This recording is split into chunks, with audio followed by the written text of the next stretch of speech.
မင်္ဂလာပါရီဒါဂျိုကာ channel မှာပြန်လည်ကြိုဆိုလိုက်ပါတယ်ဆရာမခင်ခင်ထုရဲ့မင်္ဂလာလဲအပိုင်းလေးဇသိမ်းပိုင်းကိုနားဆင်အားပေးကြပါအောင်နော်မြစိန်ကကိုလာမောင်ကိုအကျိုးအကြောင်းပြောပြပြီးရွာလူကြီးကိုတရွတ်တိုက်ဆွဲခေါ်လာလို့အေးဒီတို့အိမ်ရှိရောက်တာနဲ့ကိုချီတို့လဲရောက်လာတာနဲ့အန်ကိုက်ကျသွားတယ်ကိုလာမောင်ကတပည့်လက်သား3-4ယောက်ပါလာတော့ချက်ချင်းလိုပဲရွာထဲကအိမ်တွေကိုလက်ငင်းလိုအပ်တာကလေးတွေတွားယူခိုင်းတယ်ဒီချိန်မှာပဲသတင်းကြတော့လူမိုက်ပါထွန်းတို့ပါရောက်လာပြီးစမ်းမောင်ပြေးစမ်းဘက်ထရီယို3လုံးမီးချောင်း3ချောင်းရှာငါအိမ်က1လုံးမှဖြုတ်ခဲ့ဘာထွန်းရွာပုံပစ္စည်းကိုင်တဲ့ကိုဘရှင်တို့အိမ်ကိုတွားစမ်းဖြာဆယ်ချက်ရေနွေးကြီး9လုံးလက်တော့ပွားဆယ်တဲ့ပေါင်တဲ့ကတွားစမ်းမြင်မြန်မဟုတ်သေးပါဘူးကိုလာမောင်ဟာကျုပ်တို့ရွာသူအေးဒီကိုဟင်းရွက်ကစွန်းလို့ဘာထွန်းနောက်နိုင်ဝက်နေလို့မရောက်ရင်မင်းကိစ္စနော်မင်းမိုက်ချင်တော်ရသွားမိုက်ဒါလူကြီးလူကောင်းတွေကိစ္စရွာနိုင်မဖြတ်နဲ့သွားခမရကတော့လူကြီးနဲ့ခတ်တော့ခတ်နေပြီဘာထုံးတို့လည်းဒီလောက်ပြောနိုင်တာပါရေရွာရေးဖြစ်လာပြီဆိုတော့မလုံးလို့လည်းမရဘူးကိုဘရှင်တို့အိမ်ဘက်ပြေးရတယ်ကိုချစ်တိုးတို့ဧည့်သည်တွေကတော့လဲဘော်ကဆင်းပြီးအိမ်ရှိမှရှိတဲ့ထန်းကလထိုင်ပေါ်ထိုင်းသူထိုင်းအမြင့်ဖော်ပြီးပြစ်ထားတဲ့တင်းငုတ်တုံးပေါ်2ယောက်မြထိုင်းသူထိုင်းအိမ်ထဲဝင်ပြီးထိုင်းသူထိုင်ပေါ့လေမျက်စောင်းတထိုးထိုးလုံနေကြတဲ့ဘာထွန်းတို့လူတိုက်လဲမျက်ခြေမပြတ်ကြည့်နေရသေးတာကလားဒေါငွေကတော့စလိတ်တို့ကြီးမင်းငေါ့တောက်နေတဲ့မဆွန်မနားသွားပြီးလမ်းမှာဖြစ်သမျှရုပ်ရှင်ရိုက်ပြသလိုတခန်းချင်းပြောရင်ချော့တယ်မဆွန်မကလည်းလူတွေကိုယ်တိုင်ရောက်လာမှတော့စိတ်လဲပြေပါပြီဒေါငွေကိုရေတွင်းကုန်းခေါ်ပြီးရေမိုးချိုးခိုင်း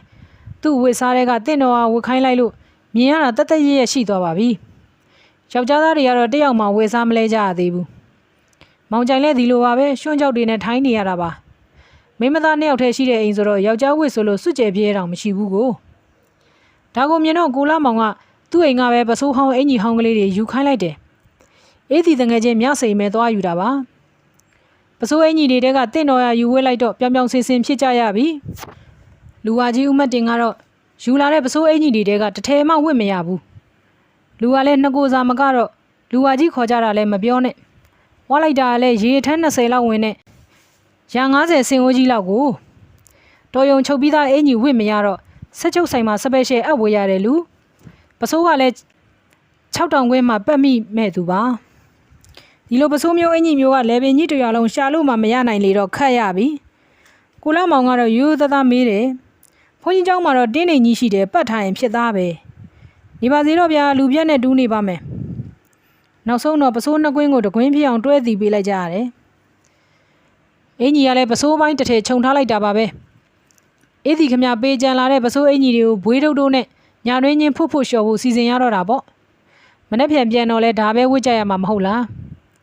ညဘက်ဖွတ်လျှော်ပြီးလှန့်ထားရင်လေသက်လက်တာနဲ့6နိုင်တယ်မိုးလင်းတော့နေကလေးပြလိုက်ရင်ဝစ်လို့ရပြီအဝိမ6မချင်းလူဝါကြီးခမကိုတုံးလုံးကြီးနေရရှာတယ်ဒါကိုပဲရွာအပြိုတွေမှာသဘောတွေကြလုံးလို့လေ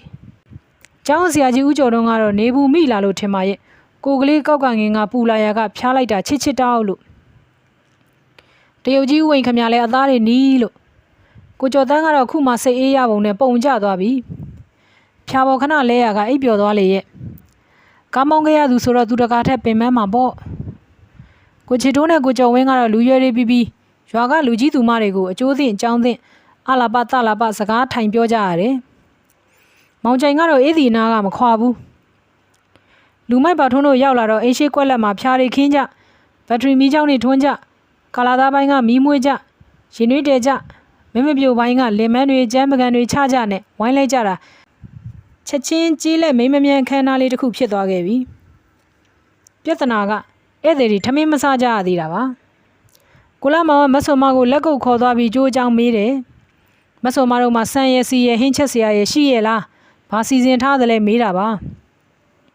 မဆွန်မလည်းမနက်ကလာမယ်ထင်ပြီးရှိသမျှနဲ့ချက်ပြုတ်ထားတဲ့အကြောင်းဧည့်သည်တွေမလာတော့ချကျွေးလိုက်တာကုန်တဲ့အကြောင်းဒီအချိန်ကြီးကျမှမစီမံတတ်တဲ့အကြောင်းပြောပြရှာတယ်ကိုလာမောင်တစ်ချက်စဉ်းစားလိုက်တယ်ကျွေးရတာတော့ကျွေးရမှာပဲငွေစိုက်ထားရလဲအကြောင်းမဟုတ်ဘူးခတ်တာအခုမှချက်ပြုတ်နေရင်ကြာတော့မယ်ဒီတော့တစနဲ့လူဝိုင်းလာတဲ့ရွာကန်တွေကိုရွာထဲရှိသမျှထမင်းနဲ့ဟင်းရှာခဲ့ကြဖို့မြစ်တာရက်ခံတယ်ထမင်းတို့ဆင်းတဲ့သဘောပေါ့ရွာကလည်းမနေပါဘူးအဝေးကဒုက္ခရောက်လာကြရတဲ့လူတွေဆိုတော့တိုးသူတောင်သားတဘာဝကြွေးကျင်စိတ်ရှိကြတဲ့လူတွေချီပါပဲထမင်းကြံဟင်းကြံတွေတယောက်တအိုးတပကံသယ်လာလိုက်ကြတာဖြာပေါ်မှာခင်းထားတဲ့ခုံဝိုင်းကြီး3လုံးနဲ့အပြည့် လူနှစ်ယောက်ကဆိုရင်စွန်းဟင်းပြက်ကြီးလို့ဆိုင်းနှမ်းပြက်ကြီးဝလုံးရှိုထမ်းလာကြတာမှာဟင်းခွက်တွေအခွက်20လောက်ပါလာလေရဲ့စားမဲ့လူနဲ့ဟင်းထမင်းနဲ့တောင်မလိုက်တော့ပါဘူးဖျားပေါ်တမြင်ခွေထိုင်ချပြီးစားလိုက်ကြစမ်းဆိုတာများခွဲမသက်နိုင်ကြဘူးရွာကလည်းပွဲမဟုတ်လမ်းမဟုတ်ဧည့်သည်တွေထမင်းစားတာကိုဝိုင်းအောင်ကြည့်ကြလို့ဧည့်သည်တွေကြီးစားကြတာမဟုတ်ပါဘူးတနေ့လုံးတောက်စားထားကြတဲ့ဘာထုံးတို့အဖွဲ့ကလည်းခုမှစားလာကြောက်မုံပေါက်ပါရဲ့ဝင်စားကြတယ်ရွာကလူတွေဝိုင်းကြည့်ကြတဲ့ကြားကိုချစ်တိုးတို့လည်းရှက်မနေနိုင်တော့ပါဘူးဘာဟင်းရင်ညာဟင်းရင်မတွက်ကြတော့ပဲထမင်းပကံနဲ့သွန်းချပြီးနေရီဖက်ရီစားကြတာများဂရင်းလိုက်လွန်းလို့ထမင်းလိုက်ရတာခဏနေ့လေဘက်ကလာရင်ရိုက်မယ်ဆိုတဲ့လူတွေနဲ့အရိုက်ခံမဲ့လူတွေအခုတော့ထမင်းလက်ဆောင်စားနေကြပါလားလို့တန်ဝေကယူမယ်ဆိုရင်လည်းယူစရာပါဟင်းခွက်တွေများတောင်အချင်းချင်းကန်းလိုက်ကြလို့ရွာကလူတွေကမြို့သားတွေပြီးကားကြီးစီးပြီးဖိတ်ရောင်နေထွက်အောင်ကိုက်ကြီးစိုက်ကြီးတွေနဲ့လာကြမယ်ထင်ကြရကရွှွနေပွက်တွေပေးကြံပြီးကားကြီးနဲ့ရောက်မလာပဲလှဲကြုံငှစီလာတာကိုအံ့ဩနေကြတယ်ဒီကြားထဲစားလိုက်တောက်လိုက်ကြတာထမင်းတွေဟင်းနေဆိုတာပေါက်ပြားနဲ့ခုတ်ချနေသလိုပဲရွာကတဲပအဲမခံရလို့အာနာကြပုံလဲပေါ်ပါရဲ့လူဝကြီးဦးမတ်တင်ကရိုးထမင်းပကံနဲ့မစားပဲကြော်ပွဲထဲတဲ့စလုံးကြီးနဲ့ထမင်း10လေကျက်လောက်ထက်အနားမှာရှိတဲ့ဟင်းခွက်2ခွက်မှောက်ချပြီးလက်ခုပ်ကြီးနဲ့ပါဇက်ထဲပေါက်သွင်းတာကိုလူတွေကကြည့်ပြီးရီကြတယ်ထမင်းတစ်လုံးကလည်းအုတ်ရှိသီးလောက်ရှိတာမဟုတ်လားဆရာကြီးထမင်းထဲအောင်လေအစားနဲလာကြီးလားရွာကအားကြဲတယောက်ကနောက်တော့လူဝကြီးဦးမတ်တင်ကစကားမပြန်နိုင်ဘူးငရုတ်သီးချက်တွေစားမိလို့အားပြဲနေပြီဘက်ထရီမီးချောင်းရောင်ကခက်မဲ့မိန်ဆိုတော့အနာကဘာဟင်းခွက်ရှိလို့ရှိမှမသိပဲထမင်းနဲ့မှောက်ချသမျှဟင်းနဲ့ပကံကငရုတ်သီးချက်ကြီးဖြစ်နေတာကိုရေတစ်ခွက်တောင်းတောက်ပြီးအဆက်ပြေမှပြန်စတယ်နေဦးဟေးညီတို့မေးတာမပြေနိုင်သေးဘူးပါဇက်မီးလောင်နေလို့ဟာမိမတွေကရီကြပြန်ရောမအားကျက်ကလည်းမခေဘူးပြန်စတယ်ရွာမှာရေစုပ်ဆက်တွေရှိပါတော့ပါဇက်ထဲပိုက်ထိတ်ကတန်ဘလူးကောင်းတက်ပြီးရေဖွင့်လိုက်ရုံပေါ့ဝါကနေရီကြပြန်ရောရွာသားတယောက်ကဟာတို့ရွာဖုန်ကြီးပြန်တော့ယုံသွင်းပြတဲ့စိတ်တကောင်ရေတပုံစားတောက်တဲ့ဇပောင်းငွေကြီးလို့ပြပွဲတောင်ပြဖို့ကောင်းတယ်တဲ့လူဝါကြီးနဲ့ရွာကတော့အဖွဲကျနေပြီကျောင်းဆရာကြီးကဖျားနေတာဆိုတော့ရွာငန်းစင်းနဲ့ရေနွေးပူတစ်ခွက်ပေးလို့တောက်ချလိုက်တယ်မောင်ကြိုင်ကအေးဒီတို့အိမ်မှာရှိတဲ့တေဇောပန်းဘူးကိုဖွင့်နေပြီးဆရာကြီးကိုလူပြီးတော့ပူလိုက်တာဆိုတာဖြက်ကိုလူလို့ပြီးတော့ဆရာကြီးကိုအိမ်ထဲမှာတင်မြုပ်ခင်းခေါင်းကလေးချပြီးခဏမှိန်ခိုင်းထားလိုက်တယ်လူဝါကြီးထမင်းစားပြီးတော့အိုးတွေခွက်တွေပြန်သိမ်းကြပေရာကျန်နာတွေတုတ်တင်ကြရှင်းလင်းကြလှုပ်လိုက်ကြတာချက်ချင်းပဲအခန့်စရာနေရာဖြစ်သွားတယ်မိမပိုင်းကလည်းကောင်းချင်းမုံတွေကြော်ကြလက်ဖက်တွေတုတ်ကြရင်နှွေးပွဲတွေပြင်ကြဒီတော့မှရွာလူကြီးတွေရောဧည့်သည်တွေပါဝိုင်းထိုင်ပြီးအကျိုးအကြောင်းတွေမေးကြဖြေကြရတာပေါ့ဒီတော့မှပဲတောင်းစိန်ခေါင်းကိုက်ဆိုင်ကြီးချပြီးဝိုင်းထဲဝင်လာတယ်ကိုလာမောင်ကတော့သူ့ရွာသူပိုင်တဲ့သူဆိုတော့တောင်းစိန်တို့အုပ်စုကိုနေရာလွတ်မှမိဖို့ချင်းတူခိုင်းတယ်ရင်နှွေးတရားမှာ哦ကိုင်ငါတို့များမိဖို့ချင်းတချင်းတူကွာရင်နှွေးတရားအောင်မိုးလင်းကန်ဒီတော့ထမင်းချက်ရမယ်ဟဲ့ကိုဖိုးမြတော့ခေါ်စမ်းရွာထဲကကြက်3កောင်လော်လဲဖမ်းခဲ့လို့ပြောဆန်လေးပြီပါဝယ်ခဲ့ထမင်းဟင်းချက်တာတော့တောင်မီးဘိုကွင်းနေပါတယ်မဟုတ်လားဟဲ့ဘာထွန်းပါပါဗျာကိုင်တောင်းစိန်တို့ကတူကွာရင်နှွေးပါတယ်ရီးစားလူရတဲ့ကြားတဲ့အရက်လူကြီးကမီးဘိုချင်းတူခိုင်းနေတော့တောင်းစိန်မှာဦးနှုကျွဲခက်ရုံနဲ့မကဘူးကျွဲနှင်းမှာခံနေရတာမျိုးဖြစ်နေလေရဲ့တဲကွဲနေရတဲ့ကြားတဲ့ချစ်သူမင်္ဂလာဆောင်မှာရင်နှွေးဦးတဲရသကောဆိုတာကိုရွာကပြုံးကြတာလဲတောင်းစိန်ကရိပ်မိတယ်လှုပ်ပါတောင်းစိန်ရဲ့နေ့အတွက်နောက်ဆုံးကုသိုလ်လေးတော့ယူလိုက်ပါမင်းလည်းမင်းကတော့ကလောင်နဲ့တော့တန်နဲ့ချောင်းတွေကခမဲပေးထားလာကွာကြီးတောင်းစိန်မင်းနေခင်းကဒုတ်တကားကားနဲ့ညဘက်ကျတော့တရွင်းနဲ့ကျင်းတူးနေရပါဘကောတောင်းစိန်ကိုတယောက်တစ်ပေါက်စနေကြတာပါတောင်းစိန်ကလည်းအစခံရလေမျက်နှာကြီးရဲလေစိတ်တွေပါလည်းမဆိုးတော့ပါဘူးရင်ထဲမှာနာနေတာပဲရှိတော့တယ်ရွာကလည်းစိတ်မဆိုးကြတဲ့အပြင်ထမင်းတောင်ကျွေးနေမှာတော့မောင်ကြိုင်လာရင်ဝင်ရိုက်မယ်ဆိုတဲ့စိတ်တွေလည်းလျှော့လိုက်ရပြီလျှော့လိုက်ရတဲ့အပြင်ရင်နှွေးပါတာဝန်ယူနေရပြီပေါ့လေဒီကြတဲ့အေးဒီကတောင်းစိန်ရဲ့ကို့နှမမင်္ဂလာကိစ္စမှာအောက်ကြတယ်မထင်ပါနဲ့ဟဲ့ငါမြို့ရောက်ရင်မြို့သူတယောက်ပို့လိုက်ပါမယ်လို့နောက်လိုက်တော့တောင်းစိန်ကဆက်ခါလို့သူချစ်ရတဲ့အေးဒီစတာကိုတော့ तू မခံနိုင်ဘူးနဲ့တူပါရဲ့မျက်ရည်တွေဝဲလို့နင်းသာမြို့သားယူပါဟာငါတို့ကတောသားပါမြို့သူယူဝင့်မောင်ဟာကျုပ်တို့တော့တောကကာလာသားတွေကမကြိုက်လို့ပါတော့မြို့သားမယူခြင်းပဲယူရတာအေးဒီကပြန်ကလေးတော့တောင်းစိန်ဘာပြန်ပြောရမှန်းမသိဘူးမျက်လုံးကြီးပြူးုံပဲပြူးနိုင်တော့တယ်တကယ်ဆို तू ကိုယ်တိုင်ချေရေးဆိုခဲ့တာမဟုတ်လားမြို့သားမယူခြင်းပဲယူရတာဆိုတဲ့စကားကိုမောင်ကြိုင်ကလည်းစိတ်မဆိုးပါဘူးကာလာသားကာလာသမီးတငယ်ချင်းတွေအချင်းချင်းမခံချင်အောင်စားကြတာလို့ပဲထင်တာပါ မျက်နှာကြီးတောင်ပြုံးထားလိုက်သေးတယ်ဒေါငွေနဲ့မဆွန်မတို့စကားဝိုင်းကမပြတ်သေးဘူးဘာတွေပြောကြမှန်းလည်းမသိဘူးကိုင်းရွာသူရွာသားတွေလည်းရှိသေးသလောက်ရှိကြတော့ဒီကနေ့ဖြစ်ပျက်ခဲ့တာလေးတွေရွာကကျေနပ်အောင်အကျိုးဆောင်ဆရာကိုချစ်တိုးကတောင်းပန်စကားပြောပါလိမ့်မယ်နားထောင်ကြဟဲ့ရွာသူကြီးကိုလာမောင်ကကိုချစ်တိုးနဲ့တိုင်ပင်ပြီးထကြေညာလိုက်ရင်ပဲအားလုံးငြိမ်သွားကြတယ်ကိုချစ်တိုးကမင်္ဂလာစကားပြောဖို့ရောရွာကိုတောင်းပန်ဖို့ပါစကားပြောမယ်ဆိုတဲ့စိတ်နဲ့ထလိုက်တယ်သူဝစ်ထားတဲ့ပစိုးကတူတူလေးဖြစ်နေတော့ထပင်ပစိုးပတ်ထားသလိုဖြစ်နေတယ်အင်ကြီးကလည်းကြုံရဆွဲယူလာတဲ့အင်ကြီးဆိုတော့ခက်ချက်ကလေးနဲ့မောင်ချိုင်ကတော့သူ့မင်္ဂလာကိစ္စပြောမဲ့လေးချစ်တိုးကိုကြည့်ပြီးရီကျင်လိုက်တာမပြောနဲ့တော့တကယ်စာကြောက်ရုပ်မှာစာကြောက်ရုပ်ကျွန်တော်တို့ဒီကနေ့မန္တလေးကထွက်လာတာမနက်9 နာရီထိုးကြတဲ့ကပါမောင်ချိုင်ကစကိုင်းအနောက်တင်ဆိုတော့ကိုချစ်တိုးကဖြစ်ချောင်းကုံစင်ပြောပြလိုက်တာနာယူဝက်လောက်ကြာတယ်ရွာလူတွေကလည်းငြိမ်ပြီးနားထောင်နေကြတယ်ကိုချစ်တိုးကစကားကိုချေချေမြင့်မြင့်ပြောတတ်ပေမဲ့ကျောင်းဆရာကြီးဦးကျော်တုံးကိုရှေ့တန်းတင်လာခဲ့တာပါဒါပေမဲ့ဆရာကြီးကဖျားလိုက်တာပိုးလို့ပလက်လန်နေပြီဆိုတော့မင်္ဂလာစကားကိုဝေမျှပြောဖို့သူ့စိတ်ထဲသူစင်နေမိတယ်လူဝါကြီးဦးမတ်တင်ကအင်ကြီးမပါဘူးပစိုးကလည်းနှစ်ကွင်းဆက်ဆိုတော့မင်္ဂလာစကားပြောရမယ့်ပုဂ္ဂိုလ်ကအင်ကြီးမပါတာဟန်မကြလာဘူးဒီတော့တရုတ်ကြီးဥဝင်ကိုစဉ်းစားပြန်တယ်သူကလည်းမဟုတ်တော့ဘူးစကားလေးလုံးကွဲတာမဟုတ်တော့ထပြောခိုင်းမှဗောက်တိပေါက်ထိုးဖြစ်မှစိုးရသေးတာကိုဒါဖြင့်ကိုကျော်ဝင်းကလူအေးကိုကျော်ဝင်းကသူ့ကြော်ဝဲပဲသူစိတ်ဝင်စားတာလူဝါကြီးထမင်းစားတဲ့ဇလုံးကိုစေးခိုင်းပြီးငပြောသီးကြွေတွေနဲ့အုံသီးကြွက်မီးပြုတ်ကိုစုထည့်ထားတယ်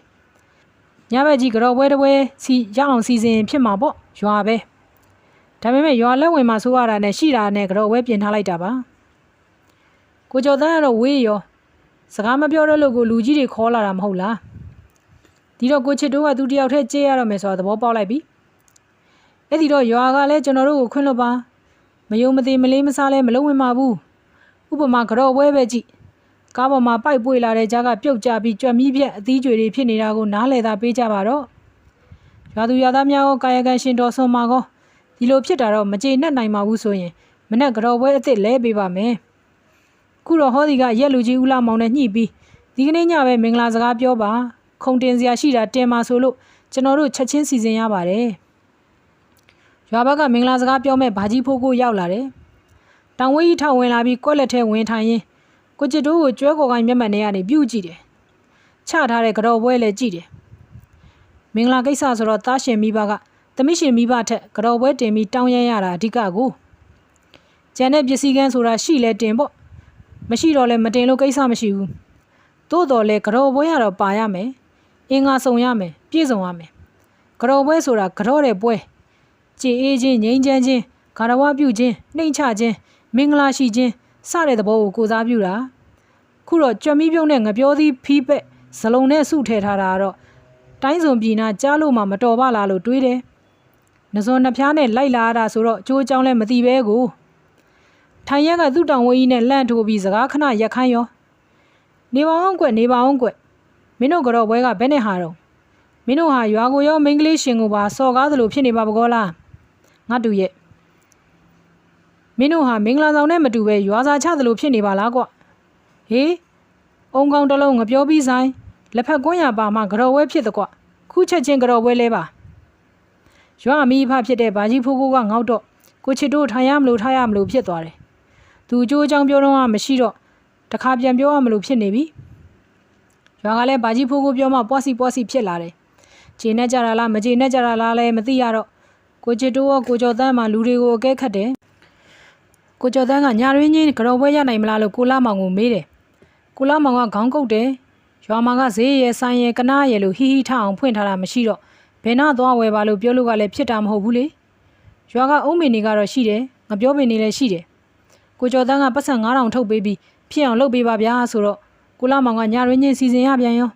ဆံမြလောင်းမခင်မိုင်တို့အိမ်သွားအုံးဒီတလုံးတက်ဖဲစမ်းကြားသလောက်ပေးခဲ့မစိန်တင်းကကိုကျွတ်သိုးတို့ခြံထဲကငပြောတခိုင်ခုတ်ချီအဖီးလှလှသုံးပြီးရအောင်တခါတည်းလုပ်ခဲ့သွားဗျာမြန်နှုံးမို့မင်္ဂလာစကားပြောဖို့တကောင်ကြော်မထလုံနေရလိမ့်မယ်ကိုဆံမြလည်းသူ့တစ်သလုံးအုံးမင်တက်လာတာတခါမှညဘက်မတက်ဘူးဒီတခါပဲညဘက်တက်ရမှာဆိုတော့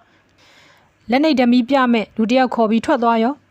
မစိန်တင်းကလည်းရွာနောက်ဖျားကငပြောကြံဘက်မိမဘော2ယောက်နဲ့သွားကြပြီ ကိုချစ်တို့ကလည်းပြောလက်ဆက်စကားရက်ပြီးထိုင်ချလိုက်ရတော့တာပါပဲသူတို့သားမောင်ကျန်ကတော့ဖျားနေတဲ့ကျောင်းဆရာကြီးကိုခြေထောက်တွေနှိပ်ပေးနေလေရဲ့လူဝါကြီးကိုမတ်တင်ကလည်းအင်ကြီးကြိုကြီးနဲ့ငုတ်တုတ်ကိုကျော်တန်းကတော့သူကားရှိစိတ်ရောက်နေတာပါညာရင်းချင်းပြန်လာခဲ့မယ်ပြော့ထားခဲ့ကြတာဆိုတော့အိမ်ကမိသားစုတွေလည်းစိတ်တွေပူနေကြရောက်မယ်လို့တွေးမိတယ်မတော်တရောတွေးပြီးပူကြမှာလဲစိုးရသေးတယ်မနဲ့တော့စောစောထပြန်မှာပဲလို့တွက်တယ်ဒီရွာကလှဲငါတဖန်တော့ကိုကားသွားယူဒီဘက်လမ်းကောင်းကိုပြန်မောင်းရမယ်ခရီးစဉ်ကလည်းမသေးဘူးရွာသူရွာသားတွေကတော့ရောစီဖြစ်လာကြရကလူတွေတောင်ထက်တိုးလာသေးတယ်ဘက်ထရီမီးချောင်းတစ်ချောင်းစနှစ်ချောင်းစကလည်းမှိန်ကျင်လှပြီကိုချစ်တို့ကိုလန့်ကြည့်တော့သူလည်းမေးထောက်ပြီးကြော်ပွဲဆောင်နေလေရဲ့မကြပါဘူးအုံးသီးကအရင်ရောက်လာတယ်အုံးသီးကိုရေဆေးခိုင်းပြီးကြွက်မီးထိုးငပြောသီးသုံးပြီးပါရောက်လာတော့ပြည့်စုံသွားပြီလက်ဖက်နဲ့ကွန်းရကတော့ရှိတယ်အားလုံးစုံတော့ကိုလာမောင်ကထပြီးကိုင်းဟေ့မင်္ဂလာစကားပြောတော့မယ်ဧည့်သည်တွေကမနဲ့စောစောပြန်မှာဆိုတော့ခမားတို့လည်းမနဲ့ဖက်အားကြတာမဟုတ်ဘူးခဏညပဲအချင်းယုံလိုက်ရတယ်ဘာကြီးကိုဘာပြောဦးမလဲကိုလာမောင်ကဘာကြီးဖိုးကိုလှမ်းမိတယ်ရွာကန်တက်ကြီးဝါကြီးဆိုပြီးဖျားထိတ်တင်လိုက်တာပါဘာကြီးဖိုးကဧည့်သည်တွေပြောပါစေအောင်ဆိုတော့ကိုချစ်တိုးလည်းထရရောအားလုံးငြိမ်ကျသွားကြပြန်တယ်သူတို့သားကလူမမာကိုနှိပ်ပေးလို့သူတို့သမီးကမအေးဘေးမှာထိုင်းလို့တောင်းဆိုင်ကရင်နွေးမီထိုးလို့ဒီတခါတော့ကြော်ပွဲကဆူဖက်ဖြစ်သွားပြီမီးအောင်တွေကျသွားတဲ့လေပြင်းကြီးမင်္ဂလာညမှာကိုချစ်တို့အတန်ကအော်ကြီးထွက်လာတယ်ကျွန်တော်တို့ရွာသူရွာသားတွေကဝိုင်းကူကြလို့အားလုံးအဆင်ပြေပါပြီမင်္ဂလာလည်းရှိသွားပါပြီလူငယ်2ယောက်အတွက်မင်္ဂလာစကားကိုတော့ရွာကန်ဘာကြီးဖိုးကိုကပဲပြောပေးပါကျွန်တော်တို့ကတော့နာယူမှတ်သားကြပါတယ်ကျွန်တော်တို့ဘိုင်းကတော့ရွာသူရွာသားများရှေ့မှာပဲသူတို့သားဘက်ကတင်ရမယ့်ပစ္စည်းကိုတင်ပါမယ်ကိုကျော်တန်းလာပြုတ်ကိုကျော်တန်းအထုပ်လေးတစ်ထုပ်နဲ့ကိုချစ်တို့အနာရောက်လာတယ်ရွာသူရွာသားတွေကစိတ်ဝင်စားရှေ့တိုးကြည့်ကြတယ်ဘာတွေများပါလိမ့်ပေါ့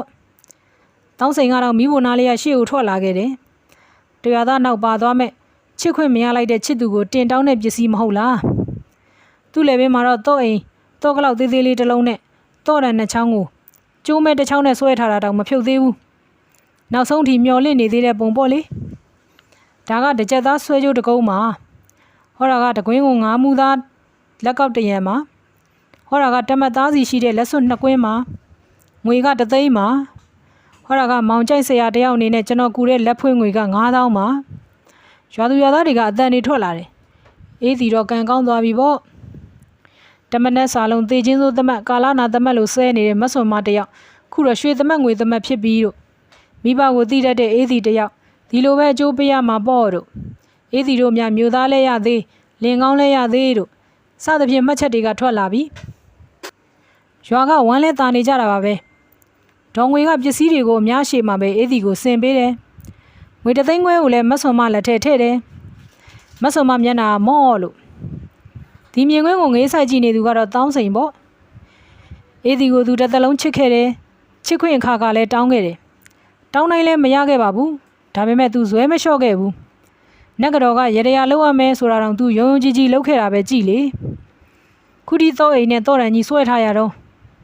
ဘလို့ပဲဖြစ်ချစ်သူအတွက်ကြေကွဲရပေမဲ့နှမျောတသက်ဖြစ်ပေမဲ့အများရှေ့မှာဒီလိုပြည့်စုံတောင်းရန်ယူတယ်ဆိုတာကိုတော့ဝမ်းသာမိတယ်သူ့စိတ်ထဲအေးဒီကရွှေဝေးလိုက်တော့ပိုတောင်းလှပသွားတယ်လို့ပဲသူ့ကိုယ်သူလည်းဒီတော့မှနောင်တရသွားခဲ့တယ်လက်ရနဲ့မိဘပတ်စံထိုင်ဖြုံးခဲ့တာများပြီပဲထရီဆိုင်ကမထခဲ့တာလဲသူ့တသက်ရှိယူနေပြီအေးဒီလိုမင်းကလေးတောင်မန္တလေးတနခါပိုးတဲ့လှုပ်တယ်အခင်းနဲ့နှစ်ပေါက်နေပူတဲ့ငုတ်တုတ်ထိုင်ပြီးပေါ်သမျှလှုပ်ရသမျှလှုပ်ခနဲ့လောက်ကင်စားတော့နိုင်မှရဲလင့်သူအလုံးမလုပ်ခဲ့ဘူးမင်းကလေးတယောက်ကမယုံကြည်ဝင်တာဘာဆမ်းမှလဲသူတို့သားလုပ်တဲ့မောင်ကြိုင်ကြီးရတာလဲတောသူတောင်သားတဲ့ကပဲမြို့တက်လှုပ်ပြီးရသမျှငွေလေးစုဆောင်းရင်းချစ်သူကိုတင်တောင်းနိုင်ခဲ့တာလဲချီးကျူးစရာပဲမဟုတ်လာ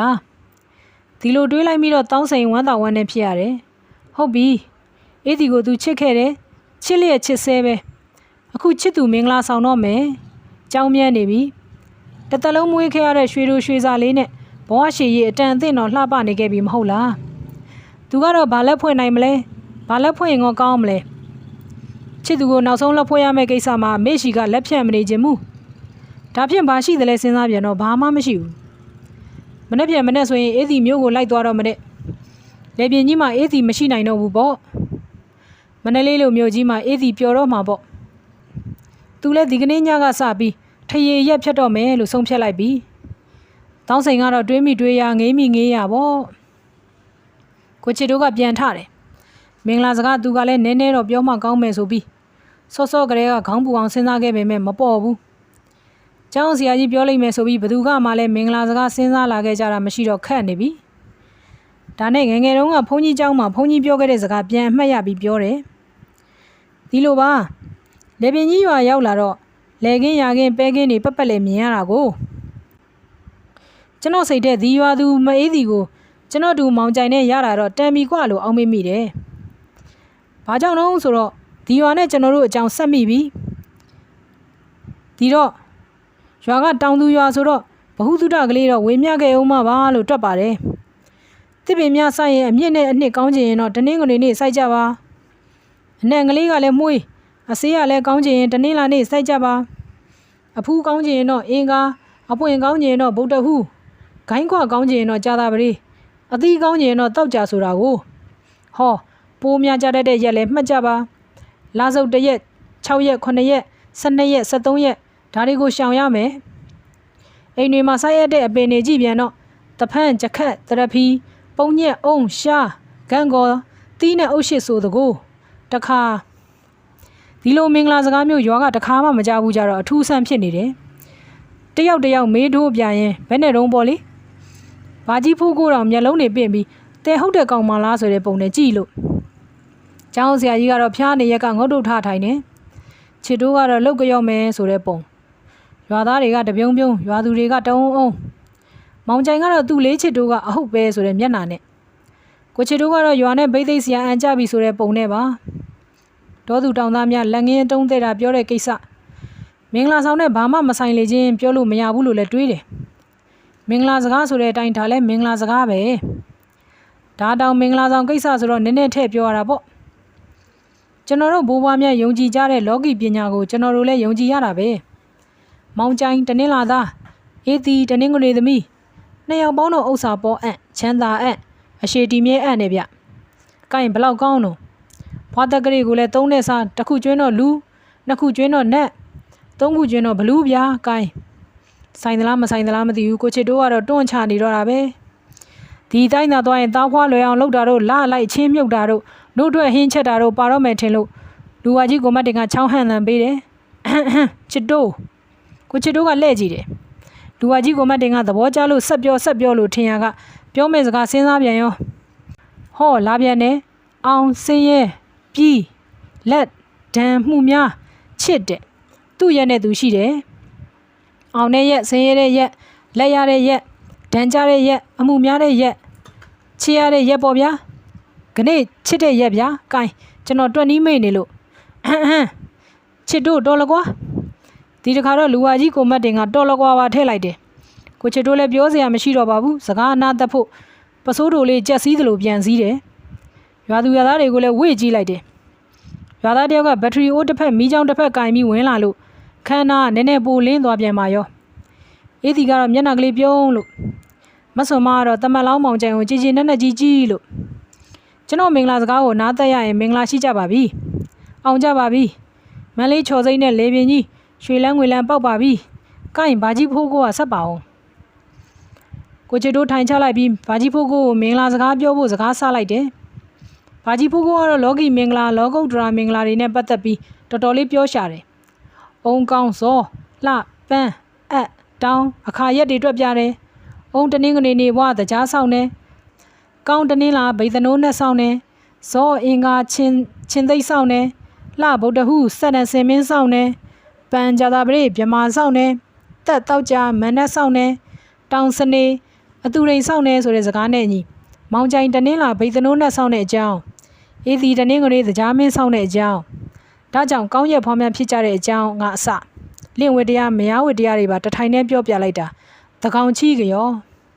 ကိုကျော်တန်းကဘာကြီးဖိုးကိုငွေ9000ကတော့ဘာကြီးဖိုးကစုတွေပေးနေပြန်ရောဒီချိန်မှာအိုးသကြီးတွေရဲ့မိဖို့ဘက်ကကြက်သားဟင်းနဲ့ထွက်လာပါပြီကြက်သုံးကောင်ရိုက်ပြီးစီပြန်ချက်ထားတဲ့နံမန်ကိုချစ်တို့ကသိတယ်ဒါကမနဲ့ဖက်ဧည့်သည်ကျွေးဖို့ဟင်းလုံးနေတယ်ဆိုတာလဲသိပါရဲ့ဝမ်းဟာလာပြန်လို့မဟုတ်ပါဘူး ရက်ရွာကသူတို့ပေါ်ထားတဲ့မေတ္တာစေတနာကိုကိုချစ်တို့သတိရလိုက်လို့ပါသူတို့နောက်ကြတာကိုခွင့်လွှတ်ကြတဲ့အပြင်တရွာလုံးကထမင်းဟင်းတွေခူးလာကြတယ်မနက်စာစားဖို့ချက်ပြုတ်နေကြတာကိုလည်းကျေးဇူးလည်းတင်မိသလိုရွာကိုလည်းခင်သွားခဲ့တယ်တလဲလုံးဒုက္ခရောက်ခဲ့သမျှလည်းပျောက်ပြီးဒီအချိန်မှာကိုချစ်တို့ရင်ထဲမှာစိတ်ချမ်းသာမှုပဲရှိတော့တယ်မြို့မှာမွေးမြို့မှာပဲကြီးခဲ့ရတဲ့ကိုချစ်တို့တယောက်ခဏတာလေးအတွင်းမှာပဲအညာကျေးတော်နေတို့ရဲ့နှလုံးသားတွေနဲ့ရင်းနှီးခဲ့ရသလိုကျေးလက်ကိုခင်တွယ်စိတ်ကလေးပါဝင်ခဲ့ရတယ်သူ့လိုပဲလူဝါကြီးကိုမတ်တင်ကလည်းခံစားရောက်ပုံပေါ်ပါရဲ့ပုံပုံကြီးထိုင်နေရင်းကမင်္ဂလာပြုပွဲကိစ္စဆက်တောင်းဝင်ယူပြန်တယ်ကိုင်းကိုင်းမောင်ချိုင်းနဲ့အေးဒီရှေ့ကိုလာကြရတနာသုံးမကြော့ရအောင်ပြီးရင်ဘာကြီးဖိုးကိုကြော့အမေမတ်ဆုံမကိုကြော့ကြမတ်ဆုံမမျက်ရည်ကျရင်ကွက်လက်ကြားထွက်လာတယ်မတ်ဆုံမမျက်ရည်ကျတော့ရွာသူချို့ကလည်းဘာမှမသိပဲမျက်ရည်ကျကြလို့မောင်ချိုင်းနဲ့အေးဒီကအိမ်ဖျားစင်မှာရင်သွားကြော့ကြပြီးဘာကြီးဖိုးကိုကြော့မတ်ဆုံမကိုကြော့မတ်ဆုံမသမီးကလေးတစ်သက်လုံးစောင်းရှောက်ခဲ့ရပြီးအမြရှိမှသူတို့သားလက်အရပါဘကောဆိုတဲ့စိတ်နဲ့ငိုရှာတာပါမရင်ကိုတော့အေးဒီလည်းငိုတယ်အေးဒီငိုတော့မောင်ချိုင်ကမျက်နှာကြီးအိုးလို့ဦးမတ်တင်ကရင်ဘတ်ကြီးတွင်စုပေးတယ်ဤသို့ပြူကမျက်ပုံညကြောင့်တပ်ပဘေးဒံရန်မရှိပဂရိကျမ်းမှာချမ်းသာတိုးပွားရတနာမိုးများရွာတကဲ့သို့လိုရာဆန္ဒများပြီးမြောက်ကြပါစေဗျာမင်္ဂလာကိစ္စပြီးပြီဆိုတော့ရွာကလူတွေပြန်ကြပြီရင်နှွေးတွေတလိုင်းလိုင်းတဲပေးနေတဲ့တောင်းစိန်တို့အုပ်စုလည်းပြန်ကြပြီဘာထုံးတို့လည်းပြန်ကြပြီကိုလာမောင်နဲ့ရွရွာလူကြီးတက်တိုက်ပဲကြံတော့တယ်ဘက်ထရီမီးချောင်းတွေလည်းပြန်ပို့လိုက်ကြပြီမီးတိုင်ကွက်ကလေးနဲ့ပဲလူစုထိုင်ကြတယ်တော်တော်လေးညနဲ့မှတရေးမေးကြတယ်ငန်းစည်းတကူကြောင့်ဆရာကြီးတောင်ချွေးတွေပြန်လာပြီးရင်နှွေးထတောက်နေသေးတာပါကောင်းချင်းကျော်တွေတဝါကြီးစားပြီးအားလုံးအိတ်ကြတယ်မိတ်တာကမောင်ချိုင်ဦးတွေကိုမြူးလို့ကိုမိုးစစ်စစ်လင်းတော့မှဧည့်သည်တွေနိုးကြတယ်ညကညနဲ့တာရောခရီးပန်းတာရောဆိုတော့ကျောင်းဆရာကြီးဦးကျော်တော့ကလွဲရင်အိတ်လိုက်ကြတာတုံးယုံပါပဲမဆုံမနဲ့ဒေါ်ငွေကတော့မနက်စောစောထပြီးကောင်းချင်းပေါင်းထားတယ်ရွာထိပ်ကအကြော်ပြေးဝယ်ပြီးဧည့်သည်တွေကိုဧည့်ခံရှာတယ်မောင်ချိုင်နဲ့အေးဒီကတော့မန္တလေးကပါလာတဲ့လှူပွဲမုံနေဘုန်းကြီးကျောင်းသွားကတ်ကြလို့အိမ်မှာမရှိကြဘူးကိုချစ်တို့ကကိုကျော်သန်းနဲ့ညှိပြီးအစီအစဉ်ဆွဲကြတယ်ရွာကလည်းချက်ပြုတ်ထားတော့ထမင်းတော်စားသွားကြမယ်တိတ်နေမြင့်လို့တော့မဖြစ်ဘူးလို့လည်းစဉ်းစားကြတယ်နေအောင်ခမရတပည့်ကရွာမှာနေခဲ့မှလားပြန်ခေါ်သွားမှလားခေါ်သွားမှာပေါ့ကိုချစ်တို့ရအေးဒီလည်းထဲ့ရင်တော့ခေါ်သွားမှာပေါ့အေးပြဒေါ်စုံမကခေါ်သွားမှာပေါ့ဗျာဒါမှတင့်နေမယ်နဲ့တူတယ်လောလောဆယ်ဘယ်မှာထားမှာတော့ကျုပ်အလုပ်ရုံထဲမှာဂူတောင်တခန်းပေးရမှာပဲဗျာကျွန်တော်အလုပ်ကမောင်ချိုင်မရှိလို့မဖြစ်တော့ထားခဲ့ရင်တော်တော်နဲ့ပြန်လာမှာမဟုတ်ဘူးလေမယားနာကတ်နေမဲ့ကောင်းဗျခဏနေတော့ကိုလာမောင်ကတဖန်းတော်မှာထားခဲ့တဲ့ကားစီကိုလိုက်ပို့ဖို့လှဲနှစီးစင်တယ်ဧည့်သည်တွေထမင်းကျွေးဖို့ပြင်ဆင်တယ်ချက်ထားတဲ့ဟင်းတွေမကပါဘူးရွာကဟင်းတစ်ခွက်စီလာပို့ကြလို့ဟင်းတွေမြိုင်လှပေါ့ခနေ့အေးစီမျိုးလိုက်သွားတော့မယ်ဆိုလို့မြစိန်တို့လိုရွယ်သူတငယ်ချင်းကမိုးတောင်မလင်းသေးဘူးလာငိုလိုက်ကြတာကျူးကျူးပါလို့မြို့မှာမင်္ဂလာပွဲလေးလုပ်ပြီးရင်လာမဲ့တစောင်းပုံးမှာရွာလာပြီးမင်္ဂလာပွဲလုပ်အောင်မှာဆိုတော့အေးစီတို့ဂုံရှိလှပေါ့မြို့မှာတစ်သက်လုံးနေရမှာဆိုတော့ရွာကိုတော့လွမ်းသားမဆုံမကလည်းတကယ်တမ်းရွာကိုခွဲရတော့မယ်ဆိုတော့ရွာကိုလွမ်းလာသကောရဲလို့ငိုပြန်มาရောမောင်ချိုင်ကတော့တငိုတဲ့ငိုနေတဲ့အေးစီနဲ့ဒေါ်ဆုံမကိုကြည့်ပြီးဒီလိုများတစ်သက်လုံးငိုနေရင်ခက်ရကြီးရဲ့လို့တွေးတယ်ဧည့်သည်တွေထမင်းကျွေးပြီးရွာကနေစားနေကြတော့အိမ်ရှိမှာလဲနှစ်စီးလဲရောက်ပြီးလဲဆရာတွေကနွားတွေခဏဖြုတ်ချွတ်ထားပြီးမကြီးပင်ရိတ်ဆိတ်လိတ်ထိုင်တောက်နေကြပြီရွာကလူတွေလည်းရောက်လာကြပြီမင်းမသားနဲ့ကလေးတွေများတာပါပဲအေးဒီကတော့ရှိသမျှထဲကအကောင်းဆုံးလေးဝတ်ထားလို့ကြီးကြီးစင်စင်ကလေးလှလို့မြို့ကိုယူရမယ့်ပစ္စည်းကလေးတွေစုထုတ်ပြီးမွေရီကွန်အိတ်ကလေးနှလုံးနဲ့ထည့်တယ်စောင်းနေချင်းအောင်တွေစုထုတ်တော့ကိုကျော်တန်းကမယူခဲ့နဲ့တော့တဲ့မြို့ရောက်ရင်အစ်စ်ဝယ်ပေးမယ်ဆိုတော့မြများသေးစရာမရှိတော့ဘူးအေးဒီကမောင်ချိုင်ကိုတိုးတိုးမေးတယ်အကိုပြောရဲ့လားမပြောပဲရှိပါမလားမြို့ရောက်ရင်ကျုပ်တို့သားမိနှိပ်ဆက်မှဆိုတာပါတော့မနှိပ်ဆက်ဖဲရှိပါမလားဘလို့ရဲ့မနှိပ်ဆက်ပါဘူးပြောတာပါအကိုတို့မျိုးသားတွေကပြောဖြစ်တာမဟုတ်ဘူးမျိုးသူတွေကလှတော့ခြေရှုပ်မှလဲဆိုတော့ခြေမရှုပ်ဖဲရှိပါမလားဘလို့ရဲ့ခြေမရှုပ်ပါဘူးလို့ပြောတာပါဒီထက်လဲပိုပြောမကောင်းတော့အေးဒီမောင်ချိုင်လက်မောင်းကိုစိတ်လိုက်တယ်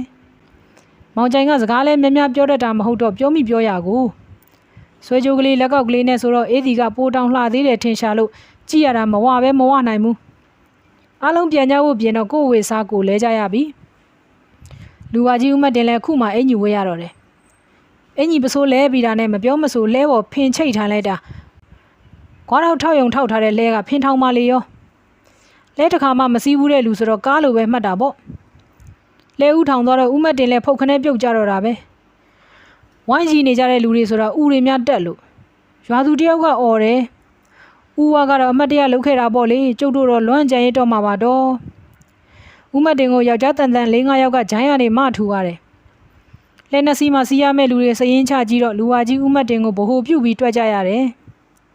ဦးမတ်တင်စီးမဲ့လဲမှဒေါ်ငွေဒေါ်စွန်မမောင်ကျိုင်းနဲ့အေးသည်နောက်တစ်စီးမှာဆရာကြီးဦးကျော်တွန်းတရုတ်ကြီးဦးဝင်းကိုကျော်တန်းကိုချစ်တိုးနဲ့ကိုကျော်ဝင်းလဲပေါ်အသီးသီးရောက်ကြတော့မှကိုချစ်တိုးနဲ့ကိုကျော်တန်းတို့ကမတက်ကြသေးပဲကိုလာမောင်ကိုနားခေါ်တယ်ကိုလာမောင်လက်ထက်ရွာဝင်ချင်းငွေ1000ထည့်ပေးပြီးအဆဆရာရာအတွက်ကျေးဇူးတင်ကြောင်းပြောကြတယ်ရွာဝင်ကြီးဆိုတာရွာကန်မိန်းကလေးကိုတောင်းရန်ယူတဲ့အတွက်ရရေးရွာရေးသုံးဖို့ရန်ပုံငွေပါတကယ်ကရွာဝင်ကြီးကအဲ့ဒါလောက်မယူကြဘူးကိုလာမောင်ကိုကျေးဇူးတင်လို့တမင်ထည့်ပေးကြတာပါမြို့မှာကလေးတွေမင်္ဂလာဆောင်တော်လဲကြွခဲ့ဖို့ဖိတ်တယ်ကိုလာမောင်ကမယူပြရစေနဲ့တန်တန်တောင်းပန်နေသေးတာပါကိုကျော်တန်းကဇွတ်ပြီးတော့မှယူရှာတယ်တခုပဲကျုပ်ပြောချင်တယ်ဗျာကျုပ်ရွာကဒေါ်စွန်မတို့အေးတီတို့ကအနေအစားဆင်းရဲပေမဲ့ဇာတိတကောင်းကြသူတွေပါမြို့ရောက်လို့အဆင်ပြေတယ်စိတ်ချမ်းသာကြတယ်ဆိုတာပဲကျုပ်တို့ရွာကကြားကျင်ကြတာပါသူတို့တော့စိတ်မဆင်းရဲစေချင်ဘူးတကယ်လို့မြို့မှာမပြောဘူးဆိုရင်တော့သူတို့သားမိကိုကျုပ်တို့ရွာရောက်ပြန်ပို့ပေးကြပါဗျာကိုလာမောင်ပြောလိုက်တဲ့စကားကြောင့်ကိုချစ်တိုးရောကိုကျော်တန်းမှစိတ်မကောင်းဖြစ်သွားကြတယ်ဆွေမတော်မျိုးမဆက်ပေမဲ့ကိုရွာသူရွာသားကိုငဲ့ကြရှာရပါလားတန်ရောစင်ရှိကြပါလားနှလုံးသားတွေဖြူစင်နူးညံ့ကြပါလားလို့တွေးမိပြီးလေးစားသလိုရင်ထဲမှာနှင့်ကနေခံစားလိုက်ရတယ်ကိုလာမောင်လက်ကိုဖြစ်ဆုပ်ပြီးဂရီပေးလိုက်ရုံမကလေပြင်းကြီးကိုလည်းကိုရွာလိုသဘောထားပါကြောင်းပြောရတယ်မန္တလေးကိုလည်းရအောင်လာခဲ့ဖို့မှာခဲ့ကြတယ်ကိုင်းနေဘူးရောက်မယ်သွားကြတော့လဲတွေစထွက်တော့ပြိုတွေကလဲတွေရှိကပန်းကြိုးတားကြတယ်ရွာမှာပွင့်တဲ့တောပန်းကလေးတွေတီချိတ်ပြီးတားကြရှာတာပါမြစိန်တို့ကပန်းကြိုးတားတော့လဲဆရာကတုံငနဲ့ရက်လိုက်တယ်ရှေ့လဲဘော်ကနေကိုချစ်တို့ကလဲဘော်ကဆင်းပြီးမင်းကလေးတွေမုံမိုးရယ်လို့ငွေ9000ပေးလိုက်တယ်ဝါကနေအော်ရီကြပေမဲ့နောက်လဲဘော်ကအေးဒီကိုမြင်တော့စိတ်မကောင်းကြပြန်ဘူးအေးဒီကမျက်ရည်တွေကြားကပြုံးပြရှာပါရဲ့မြစိန်ကအေးဒီကိုနှုတ်ဆက်တယ်သွားတော့အေးဒီရေညီကပြောတော့မင်္ဂလာကားကြီးနဲ့မြို့ကိုကြွားကြီးပြန်มาဆိုဟဲ့ခုတော့တို့ရွာကမင်္ဂလာလဲကြီးနဲ့ပါလားကောင်မရဲ့အေးပါမြစိန်ရဲ့သွားတော့မယ်နော်လဲကရုပ်ကနေထွက်လာခဲ့ပြီရွာကထွက်ပြီးညောင်ချောက်တဖန်းတော်ဘက်လမ်းကိုကွေ့ပြီးရွာထတော်ကလေးကိုကြော်တော့ချင်းငတ်တန်နေစူညံနေတဲ့လှဲလန်းပေးတော်ရန်ကလေးကိုရောက်လာခဲ့ပြီဒီချိန်မှာလူတယောက်တစ်ပင်ခွဲကဘွားကနေပေါ်လာခဲ့တယ်တောင်းစိန်ဟန်ဆောင်ပြုံးထားတဲ့ပြုံးနဲ့တောင်းစိန်အေးဒီတို့စီးလာတဲ့လဲစီကတ်သွားပြီးသူ့လေပင်ကဆွဲထားတဲ့တော့ကလောက်ကလေးနဲ့တော့ရန်ကလေးနှစ်ချောင်းပါတဲ့အေးဒီတို့စီးလာတဲ့လဲစီကတ်သွားပြီးသူ့လေပင်ကဆွဲထားတဲ့တော့ကလောက်ကလေးနဲ့တော့ရန်ကလေးနှစ်ချောင်းပါတဲ့ကျိုးမဲကလေးကိုလေပင်ကตาရဖြုတ်တယ်လဲနောက်မီကနေအေးဒီကိုလှမ်းပေးလိုက်လေရဲ့အေးဒီဒါလေးတော့ယူသွားပါငါနှမရငါတက်နိုင်တာလက်ဖွဲလိုက်တာပါဟာအဖိုးမတန်ပေမဲ့တန်ဖို့တော့ရှိပါတယ်အေးဒီကလှမ်းယူလိုက်တယ်ကျိုးကနေကန်ကြည့်လိုက်တော့တော့အိမ်ကလေးနဲ့တော့ရန်ကလေးနှစ်ချောင်းအေးဒီကတောင်းစိန်ကိုကြည့်ရင်ပြုံးယုံကလေးပြုံးပြလိုက်တယ်မောင်ကျိုင်ကခုမှတော့ရတော့တယ်ဆိုတဲ့ပုံနဲ့အေးဒီလက်ကကျိုးကိုလှမ်းယူတယ်ဆွဲဖြတ်ပြီးတော့ကလောက်ကိုအေးဒီမွေးရီကွန်အိတ်ကဇစ်ကွင်းကလေးမှာ6ခနဲ့ခတ်လိုက်တယ်တော်နှစ်ချောင်းကိုတော့အေးဒီလက်ထဲထည့်ပေးလိုက်တာပါပဲအေးဒီကလဲဘော်ကတောင်းစိန်ကိုတစ်ချက်လှမ်းကြည့်တယ်တောင်းစိန်ကရွာဘက်ကိုပြန်နေပါပြီတော်လေးတော့သေးသေးချာချာသိမ့်မှတော်ကြီးမသိမ့်လို့ဘာရလိမ့်မလို့လဲကတော့တအီးသွားနေလေရဲ့ဒီတခါတော့မောင်ကျိုင်စကားကိုအေးဒီမရီပြစ်တော့ပါဘူးမျက်ရည်တွေကြားကပဲလေပြင်းကြီးရွာကလေးကိုမြင်သလောက်လှည့်ကြည့်ရှာလေရဲ့ကိုရီဖြစ်ရကိုပြောပြခဲ့တော့ကျမကြီးမောင်သိန်းစုရွှေစင်အောင်အားကျေးဇူးတင်ပါသည်ခင်ထူးမင်္ဂလာလဲအပိုင်းလေးစသိမ်းပိုင်းကိုနားဆင်အားပေးကြတဲ့နားဆင်သူပြည်သက်အပေါင်းကိုဗီဒီယိုဂျိုကာ channel မှာကျေးဇူးတူးဝင်တင်ရှိပါတယ်ရှင်